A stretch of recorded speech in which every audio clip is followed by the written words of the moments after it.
Tengan muy buenas tardes, alumnos de la clase de Inorgánica 2 de la Universidad Nacional Autónoma de Honduras, aquí en el Valle de Sula. Vamos a comenzar con una práctica en la cual tanto la mayoría de ustedes está bastante acostumbrado a notar, pese a que los conocimientos están presentes, pero de repente no nos damos cuenta que lo sabemos. Para esta práctica, denominada nomenclatura y obtención de compuestos inorgánicos, vamos a procurar adentrarnos un poco en la síntesis de un producto complejo a partir de elementos bastante simples y cotidianos. Por lo tanto, nuestros objetivos son los siguientes: la identificación de estos tipos de compuestos inorgánicos mediante, claro, su fórmula química, y demostrar la relación que existe entre varios compuestos inorgánicos por medio de las reacciones que anteriormente les mencioné, que son las reacciones de síntesis.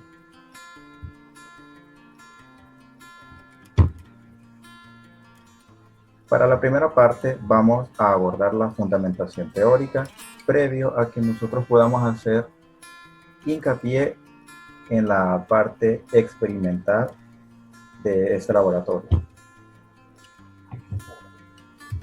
Comenzando, tenemos que hacer una diferenciación para la química inorgánica, tanto de su función química como de su grupo funcional.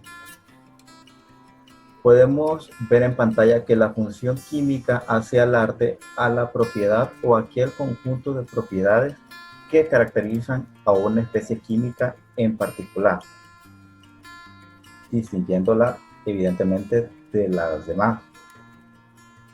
Y el grupo funcional es un conjunto de átomos o moléculas de una constitución o denominación parecida. Aquí tenemos una tabla que ilustra de una mejor manera las diferencias marcadas en cuanto a la función química y al grupo funcional correspondiente. La función química, ya lo veníamos hablando, data las características y propiedades inherentes a esta serie de compuestos químicos, que ya pueden ser debido a su naturaleza, a su comportamiento, a las valencias con las que trabajan, la dinámica que estos elementos tienen en la reacción y su protagonismo, y también los elementos que pueden intervenir dentro de esta estructura. Y el grupo funcional, que va muy ligado a la función, son aquellos átomos o conjuntos de átomos que están enlazados, igualmente constituidos en estos compuestos. Se pueden encontrar en forma de cationes con carga positiva y aniones de manera antagónica con carga negativa. Aquí tenemos, me parece a mí, una forma más clara de entender esta diferencia. La función va ligada a cómo se comporta esta serie de familias elementales que se encuentran a la izquierda. Ya pueden ser óxidos, hidróxidos, ácidos, etcétera, y su grupo funcional, que va ligado, como lo veníamos hablando, de ya sea el grupo hidroxilo, el oxígeno. También para los peróxidos, cuando trabaja con una carga de -1, ácidos cuando tienen un protón o un hidrógeno cargado, y los hidruros cuando está en carga negativa. Las sales, pues dependiendo del tipo de sal, va a ser un anión o un cation. Y de esa manera podemos distinguir lo que trata la función, que son las características y propiedades que estas familias tengan y que las diferencien una entre las demás, y el grupo funcional, que es prácticamente los átomos o grupo de átomos con los que trabajan y vienen acompañados para dotarlos de estas propiedades. Abordamos la primera familia que estaba en la lista anterior, y son los óxidos básicos. Como su nombre lo dice, están formados por un metal y un oxígeno. Todos los óxidos que ustedes encuentren en la nomenclatura son producto de una reacción de oxidación donde está intervenida por el oxígeno molecular. Estos usualmente en la naturaleza se encuentran sólidos y cuando reaccionan con agua forman hidróxido. Como ustedes ya lo saben y ya lo han visto en el laboratorio, los hidróxidos presentan un pH alcalino o básico y por tanto al estos estar disueltos presentan ese pH. Es por esta razón que estos óxidos se denominan óxido básico. En la siguiente simbología que tenemos ahí podemos ver una reacción completamente estándar para la formación de un óxido básico, que es el metal más el oxígeno dan un óxido básico. Ojo que en esta imagen está incorrecto la valencia del oxígeno en los productos. Debería de ser negativa. Solo para que lo tengan como dato. Aquí hacemos hincapié de que es el oxígeno más un metal, es decir, toda esa lista larga de metales alcalinos, alcalinoterrios y metales de transición que pueden unirse en una reacción con el oxígeno. Ahí podemos tener el ejemplo claro de un calcio, que el calcio es un metal alcalino, más la injerencia del oxígeno dan un óxido de calcio. De la misma manera tenemos un metal un poco más pesado que el calcio, trabajando con la valencia más 3. Al reaccionar con el oxígeno, pues tenemos el óxido de aluminio. Para la segunda familia, que son los óxidos ácidos, es decir, los antagónicos de los óxidos básicos, estos están formados ya no por un metal, sino por un no metal más el mismo oxígeno que venimos viendo de la familia pasada. Usualmente son gaseosos, pero cuando estos logran disolverse en agua, producen lo que son oxácidos, o también llamados óxidos ácidos de una manera un poco más desarrollada, o de la manera común en la que los químicos lo suelen interpretar como anhídridos. Aquí tenemos un claro ejemplo que es del azufre, un no metal, más el oxígeno en cualquiera de sus valencias, ya sea cuando trabaje con más 4 o más 6, vamos a tener como resultado sus dos óxidos, ya sea el sulfuroso o el sulfúrico. Para recopilar, tenemos siempre la reacción del oxígeno junto con un no metal. Aquí tenemos una lista de los principales anhídridos o óxidos ácidos que se producen actualmente. En esta parte deben de tener mucho cuidado en el anhídrido sulfuroso. Aquí se repiten, pero en la columna 2 y la número 4 está mal nombrado. Debería ser anhídrido sulfúrico.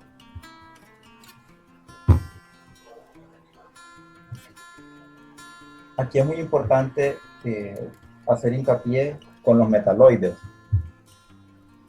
El metaloide que se vaya a unir con un oxígeno va a formar un óxido básico o un óxido ácido o un oxácido. Va a depender mucho de las propiedades que este metal tenga en sí. Si ya se considera un metaloide, ácido o un metaloide básico. En ese vaivén va a depender mucho la injerencia de denominarlo a futuro si es un óxido básico o un óxido ácido. Pero ¿qué sucede cuando cada una de estas entidades se les agrega agua? Si tenemos un metal más oxígeno, sabemos que da un óxido básico. Y cuando tenemos un no metal más oxígeno, ya es de nuestro conocimiento que va a ser un óxido ácido. Pero al agregar agua a estos tipos de compuestos, para el óxido básico vamos a obtener un hidróxido, es decir, algo con un pH alcalino en disolución. Y para el óxido ácido vamos a tener un ácido oxácido, es decir, que su pH va a oscilar entre 1 a 6.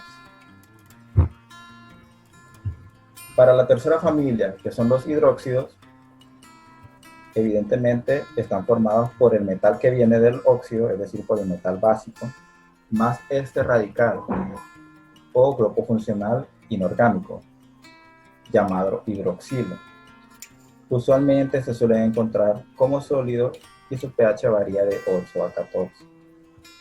Aquí tenemos una lista de los hidróxidos más utilizados a nivel industrial para que puedan ilustrarse un poco acerca de lo que trata.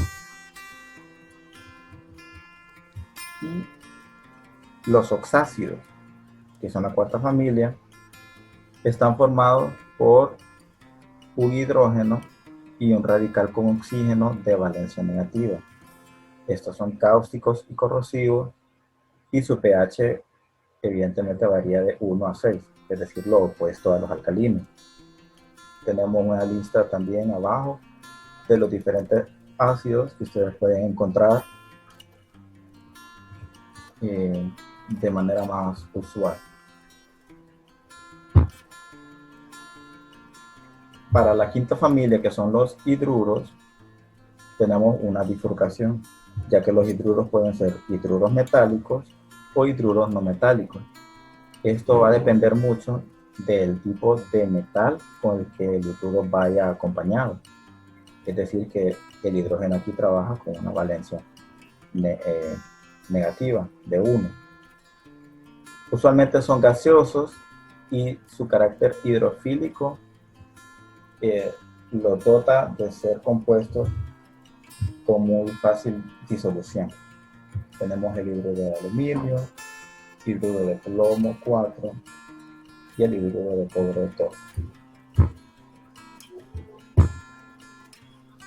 Tenemos la unión del hidrógeno con una valencia negativa con el resto de los elementos, pero aquí hay que hacer mucho hincapié en que va a depender del tipo de metal, metaloide o no metal, con el que estén unidos. Los haluros, probablemente una de las familias más diversas que se pueden encontrar en la química, están compuestos por un metal y un no metal, o por dos no metales. Es muy importante lo que dice la segunda oración. No llevan ni oxígeno ni hidrógeno presente. Esta es prácticamente su principal característica.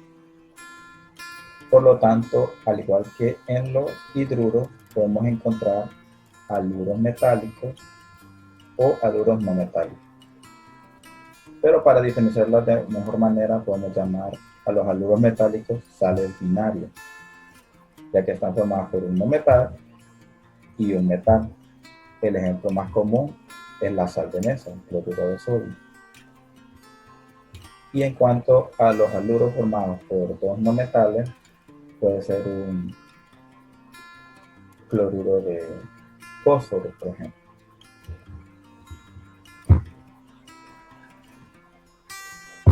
Los haluros metálicos o sales binarias están formados por un metal, haciendo la recapitulación, y un no metal, exceptuando la injerencia del hidrógeno y del oxígeno. Cabe recalcar. Ya aquí hay una lista, el encabezado del cloruro de sodio, cloruro de aluminio, sulfuro de magnesio, por mencionar algunos. Y la situación cambia con los haluros no metálicos, es decir, que están formados por no metales o metaloides que tengan una cierta tendencia a ser ácidos, exceptuando hidrógeno y oxígeno. Podemos ver el yoduro SelenO2, el fosfuro de boro, cloruro de nitrógeno 5 y cloruro de nitrógeno 3. Para este grupo, que son las oxisales, son compuestos que están formados por un metal de valencia positiva y un radical con oxígeno con valencia negativa. Este radical proviene de los oxácidos que repasamos con anterioridad. Estos se derivan de los oxácidos y como tanto tienen una reacción con un hidróxido, pues tienen un pH neutro. Es decir, que el hidróxido de pH alcalino más el oxácido de un pH ácido se lograron neutralizar para formar una sal de pH neutro y tienen un sabor ligeramente salado.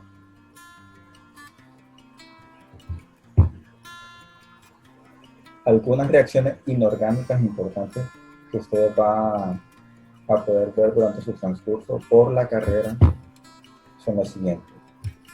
La más sencilla es la de síntesis.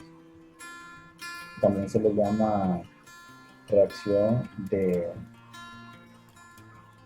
combinación. Es cuando un elemento o diversos compuestos independientes que son sencillos se unen mediante una reacción química para formar un compuesto más complejo dotado de las propiedades de los dos elementos simples que lo formaron. La segunda reacción es de descomposición y este tipo de reacción es totalmente opuesta a la de síntesis. Este complejo reactivo químico, bajo ciertas condiciones, puede disgregarse o simplemente descomponerse en unidades mucho más sencillas de las cuales estaba formada. La tercera reacción es la de simple desplazamiento, es decir, que un elemento entra en la estructura cristalina de un segundo compuesto para desplazarlo. Es decir, que el que estaba solo entra y desplaza a uno de los elementos que estaban unidos a él en un principio. La de doble desplazamiento son reacciones bastante comunes y usualmente muy parecidas a las reacciones de oxidación-reducción. La mayoría son de doble desplazamiento. Estos iones de dos diferentes compuestos cambian de lugares con los iones de un segundo compuesto para formar sustancias totalmente diferentes y que tienen propiedades basadas en los elementos que lo conforman. Y la quinta reacción, que es de neutralización, esta viene siendo lo que es lo mismo para la obtención de oxisales. Es decir, que hacemos reaccionar un ácido común con un hidróxido para obtener la oxisal o sal binaria y agua.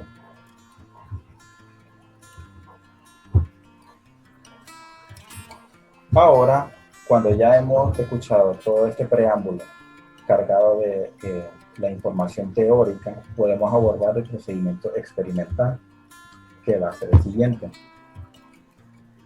Vamos a obtener a primera instancia un óxido. Posteriormente, a partir de ese óxido, vamos a obtener su hidróxido correspondiente al diluirlo.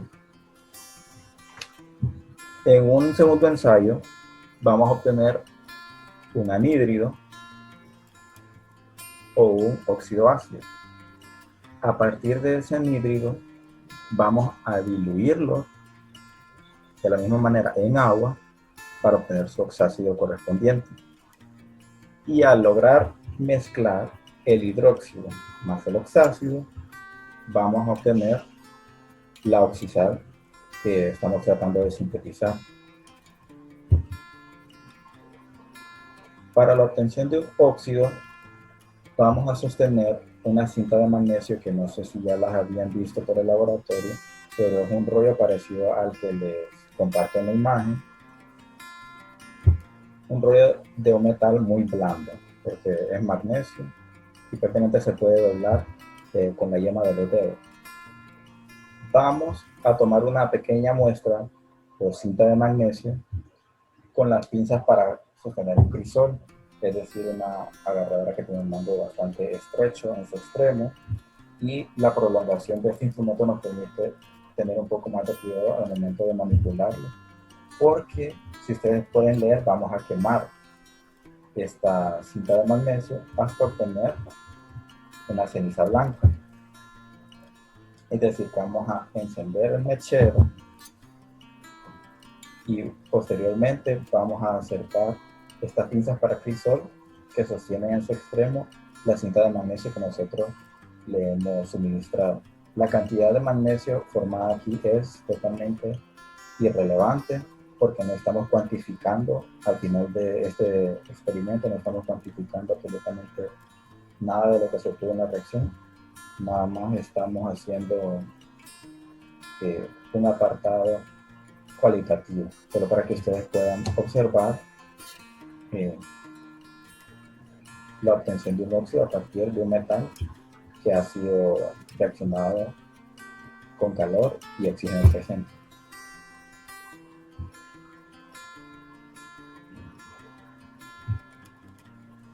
Como ustedes pueden notar en la animación, que espero que se vea por lo menos un poco regular, es la quema del magnesio sólido. Ustedes pueden ver que la persona está manipulando las mismas pinzas de crisol y en su extremo está la cinta de magnesio y se acerca evidentemente a la llama del mechero. Al ser un metal bastante bajo en cuanto a su dureza, pues su superficie de contacto es menor, por lo que permite una obtención de este óxido mucho más acelerada de la que podríamos obtener de un zinc, por ejemplo.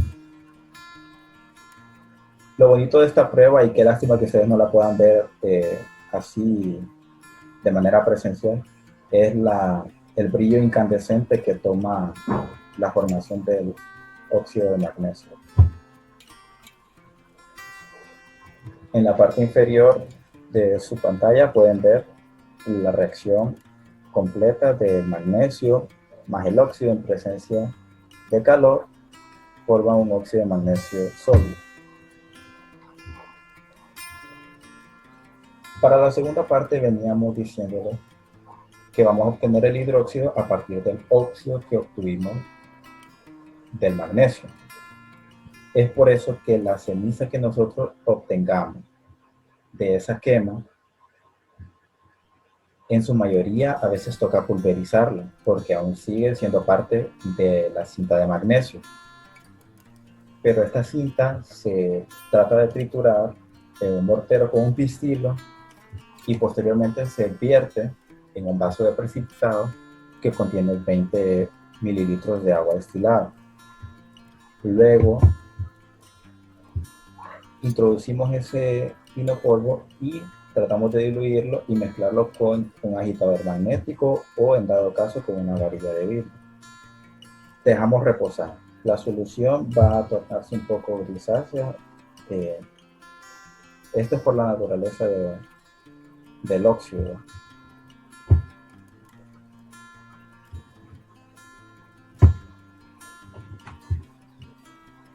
Y ahí lo está.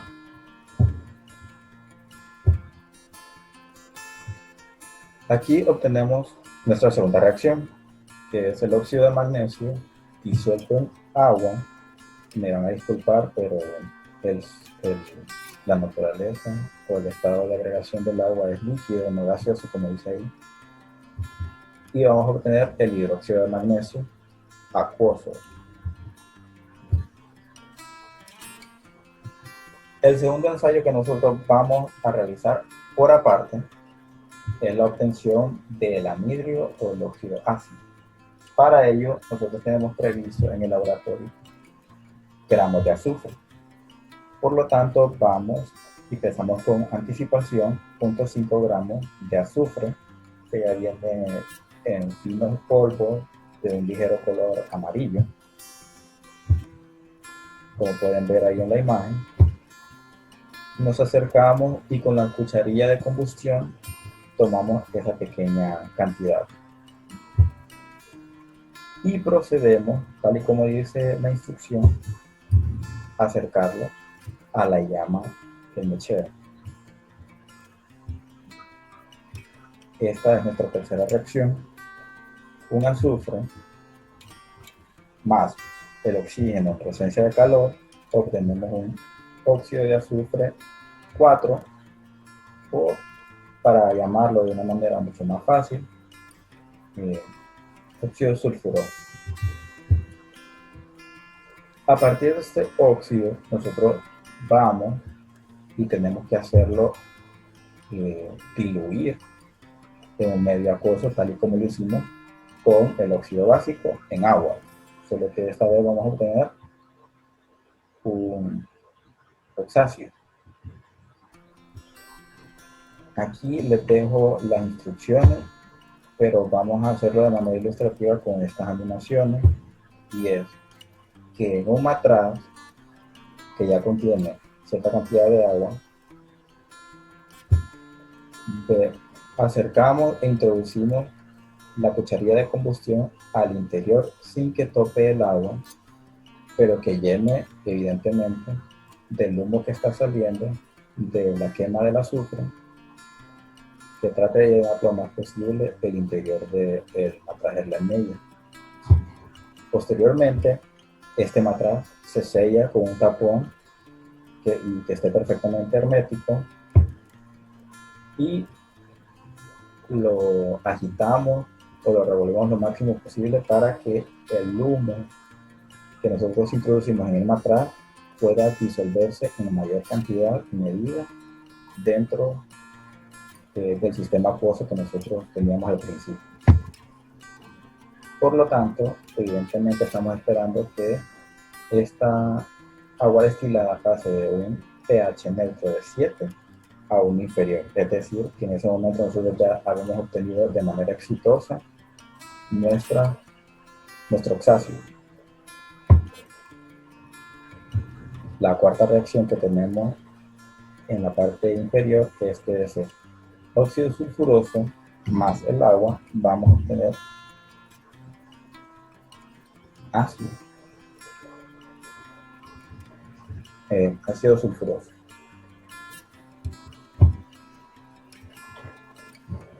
Pero ¿qué es lo que sucede? Nosotros ya hemos, por aparte, llegado a un callejón sin salida en ambos ensayos.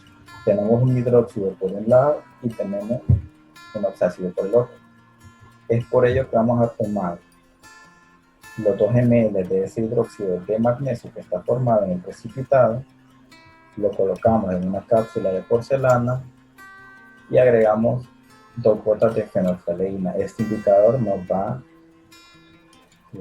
valga la redundancia, nos va a indicar en el momento en que la reacción se haya llevado a cabo entre el hidróxido y el óxido ácido.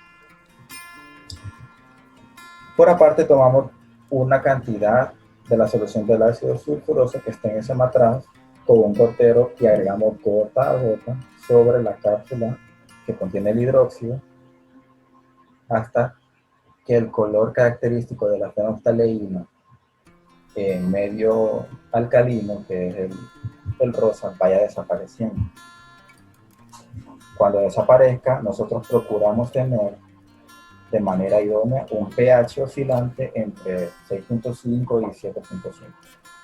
En ese momento nosotros vamos a neutralizar estos 2 elementos, estos 2 compuestos, y vamos a obtener la oxisal por medio de una reacción de neutralización del hidróxido y del óxido ácido. Posteriormente vamos a evaporar esa solución hasta que en la cápsula solo quede un residuo sólido. Como ya les venía diciendo, los 2 ml del hidróxido más la gota del ácido sulfuroso se van a combinar en un quemador eléctrico.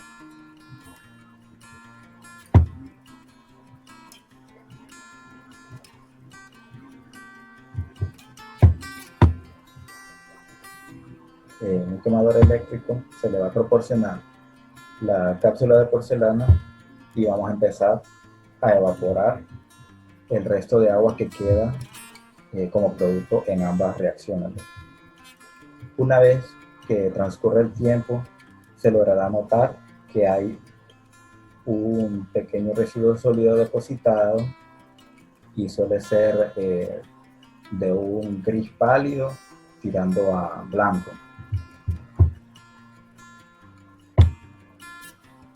La reacción que está al final está incompleta porque depende de ustedes terminar de llenar los productos que se forman entre la reacción de neutralización del hidróxido de magnesio y el ácido sulfuroso,